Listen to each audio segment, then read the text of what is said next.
Good morning, children. Today we are going to start some properties of the triangles. We have already completed exercise 7.1. Now today we are going to start exercise 7.2. Before starting to that exercise, I just want to tell you about the property of the triangles. Okay. The very important property of the triangle is this, that is isosceles triangle. This property is related to isosceles triangle. In isosceles triangle, in isosceles triangle, two sides are equal. It is you are free, you can take any two side. This side may be equal to this side, or this side may be equal to this side, or this side may be equal to this side. Here I have considered the case, this side will equals to this one side. So property number one, if two sides are equal, then angle opposite to these sides are also equal. That means AB is equals to AC. That's why B equals to C होगा. यदि AB equals to AC है तो इसलिए B equals to C होगा ही होगा. यदि क्योंकि angle की यदि ट्रायंगल है उसकी दो साइड इक्वल हैं तो उनके जो अपोजिट एंगल होगा वो हमेशा इक्वल होगा. सेम रेसिप्रोकल प्रॉपर्टी है, वाइस वर्सा प्रॉपर्टी कह सकते हैं कि यदि एंगल इक्वल है तो ये साइड दोनों आपस में इक्वल होंगी. तो ये प्रॉपर्टी है, दोनों प्रॉपर्टीज पे बेस्ड हमारी एक्सरसाइज कंप्लीट हो जाएगी. और इस एक्सरसाइज में जो हम बेसिकली क्राइटेरिया डिस्कस करने वाले हैं, क्राइटेरिया को मस्ट फॉलो करिए आप. या तो एस एस होना चाहिए, या एस एस एस होना चाहिए, या ए एस ए होना चाहिए, या ए एस होना चाहिए, otherwise R H S, right angle, hypotenuse और साइड वाला क्राइटेरिया हमारा फॉलो होना चाहिए. ये सारा क्राइटेरिया हमें फॉलो करना है. चलिए तो हम इसका वेरी फर्स्ट क्वेश्चन लेते हैं. इस क्वेश्चन में क्या है, सबसे पहले हमें गिवन था कि एक ट्रायंगल था ABC is an isosceles triangle in which AB equals to AC. It is given to us. If we draw the bisector of angle B and bisector of angle C, they are intersecting each other at point. हमें ये कहा गया है कि B का और C का यदि हम इंटरसेक्टर ड्रॉ करते हैं वो एक दूसरे को B पे इंटरसेक्ट कर रहे हैं, मतलब उसको काट रहे हैं. तो हमसे पूछा गया है जॉइन B, उसने कहा है जॉइन OA, और फिर पूछा है bisector of BC are intersecting each other at O, और तो हमें प्रूव करना है कि OB इक्वल्स टू OC होगा and AO bisect angle A. AO bisect angle A का मतलब है एंगल 1 इक्वल्स टू एंगल 2 हमारे पास होना चाहिए. ये बात हमें को प्रूव करनी है. तो बहुत सिंपल है. आप इसके लिए मैंने प्रूफ लिया. सबसे पहले एक बात और ध्यान रखिए, इन क्वेश्चंस में आपको गिवन, टू प्रूव और प्रूफ तीनों लिखनी है. पहले भी बताया था, फिगर ड्रॉ करेंगे, आधा मार्क्स इसका मिलेगा, आधा मार्क्स इसका मिलेगा और आधा मार्क्स इसका. बिना कुछ किए ही 1.5 मार्क्स आपको मिल गया और बाकी का 2 मार्क्स है. तो बिना कुछ किए ही आपको मिल गया आसानी से, तो कितना फ़ायदा हुआ. तो अब आप इसके बाद देखिए प्रूफिंग में मैंने आपका ये वाला लिया. अब आपको देखो यहाँ पे ये जो AB इक्वल्स टू AC था, नेचुरल सी बात है, प्रॉपर्टी बताया, तो ये जो पूरा एंगल है, ये पूरा एंगल इस पूरे एंगल के इक्वल होगा. और ये भी जब ये बाइसेक्टर, तो जितना एंगल ये होगा इतना एंगल ये होगा. मैंने इसको x कंसिडर किया है और इसको भी x होगा. ये y है तो ये भी y होगा. फिर आपको लिखा है कि since AB equals to AC है हमारे पास, तो जब AB इक्वल्स टू AC है तो ये पता है कि B equals to angle C होगा. B equals to angle C क्यों होगा, क्योंकि angle opposite to equal side, क्योंकि ये जो एंगल है बच्चा मेरे, ये इक्वल साइड के अपोजिट है. ठीक है बेटा. फिर मैंने B का आधा इसका किया, दोनों तरफ डिवाइड बाई टू. और B का हाफ कितना हो सकता है, B का हाफ ये, क्योंकि ये देखो ये है 2x, तो इसका हाफ कितना, या तो ये x लेंगे या ये x लेंगे, कोई सा भी x ले लो. तो B का हाफ है x और x. तो अब आप देखिए ये x इक्वल्स टू y हो गया ना. अब हम इस छोटे से ट्रायंगल की बात कर रहे हैं, ये वाला ट्रायंगल OBC. अब आपको पता है कि ये एंगल और ये एंगल इक्वल है. अभी प्रॉपर्टी बताई थी पहले वाली, आपने देखा भी होगा. यहाँ पे आपको बताया था कि यदि ये दोनों एंगल इक्वल हैं, ठीक है नहीं, तो ये दोनों साइड भी इक्वल होंगी.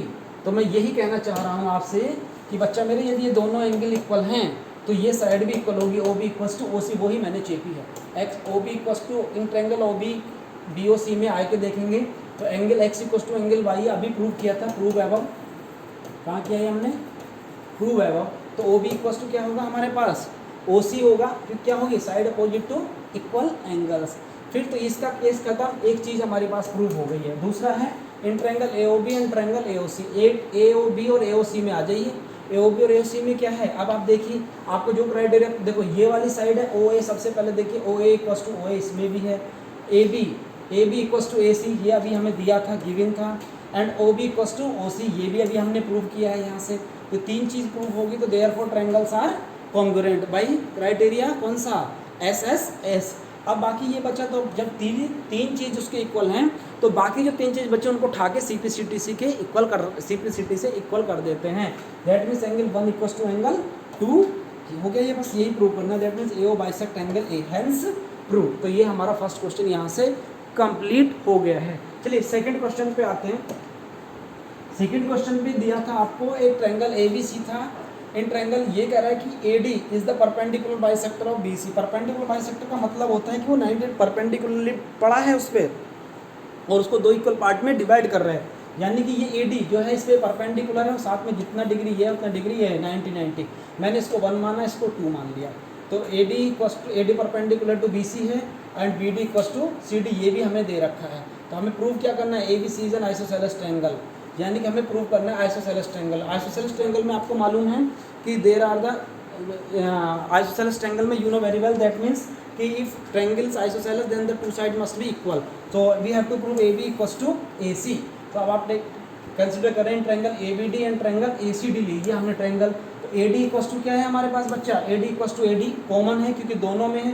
देखिए एंगल 1 इक्वल्स टू एंगल 2 क्या है, ये दोनों में है, ईच 90 डिग्री है। और BD इक्वल्स टू CD क्या है, ये हमें गिवन है। तो देयरफॉर तीन चीज़ बराबर नहीं होगी, साइड एंगल साइड क्राइटेरिया भी हमारा फॉलो हो गया।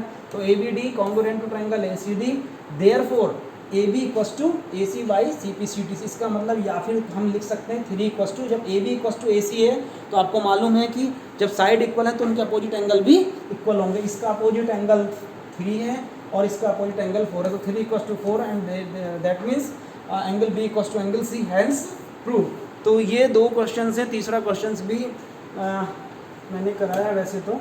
चलिए we will take third question, that is okay. चलिए इन ट्रायंगल ABC ये देखिए, ये दे रखा है इस वाले ट्रायंगल में ऐसा कुछ हमें फिगर दी गई है। इस ट्रायंगल में लिखा है ABC is an isosceles triangle. Isosceles triangle है तो नेचुरल सी बात है उसमें कुछ देगा, दो एंगल या तो अपोजिट एंगल इक्वल देगा या फिर हमें साइड इक्वल देगा। उसने दिया है AB इक्वल्स टू AC, फिर दिया है कि BE परपेंडिकुलर है AC पे, यानी कि इस पे परपेंडिकुलर बाइसेक्टर है, परपेंडिकुलर सॉरी बाइसेक्टर नहीं, एल्टीट्यूड, एल्टीट्यूड का मतलब उस पर परपेंडिकुलर ड्रॉन किया गया है। ये 90 डिग्री है, दूसरा ये भी इस पर 90 डिग्री। हमसे प्रूव करने के लिए क्या कहा गया कि BE प्रूव करो CF के इक्वल होगा। तो आपको ऐसा ट्रायंगल लेना है जिसमें BE है और CF भी हो। या तो आप नीचे से भी ले सकते थे, कोई ऐसी बात नहीं, ये नीचे वाला भी ले सकते थे, ये नीचे वाले से भी हो जाता काम आपका, क्योंकि ये भी कॉमन है, इसमें भी है और इसमें भी है नहीं, क्योंकि ये साइड ये और भी आसान हो जाता है यदि यहाँ से लेते ना, तो कोई ज़्यादा मुश्किल नहीं। तो कोई सा भी ले लो, कोई दिक्कत नहीं, ये वाला भी ले सकते थे आप नीचे वाला ट्रायंगल, क्योंकि ये साइड एंगल इसमें एंगल हो गया, ये कॉमन उसके हो गया और ये वाला इसके कॉमन हो गया। एंगल एंगल साइड वाला क्राइटेरिया बनता था बिल्कुल, तब भी वही क्राइटेरिया बन, मैंने ऊपर के ले लिए हैं, कोई फ़र्क नहीं पड़ता। तो आप देखिए angle A equals to angle A common है, फिर देखिए आप AB इक्वल्स टू AC, ये हमें दे रखा है, गिवन था। अब एक तीसरा बचा, ये देखिए ये वाला एंगल भी तो है, इसको हमने एंगल 1 कंसिडर किया है, इसको 1 कंसिडर किया है, इसको 2 किया है। तो एंगल 2 इक्वल्स टू एंगल 1 है, वैसे ABE लिया है ना, तो हमें एंगल 1 पहले लिखना चाहिए था, यहाँ पे लिख दें एंगल 1 इक्वल्स टू एंगल 2, कोई फर्क नहीं पड़ता वैसे, क्योंकि हम ट्रायंगल AB ही ले रहे थे ना, AB that is hence by CPC। Thank you.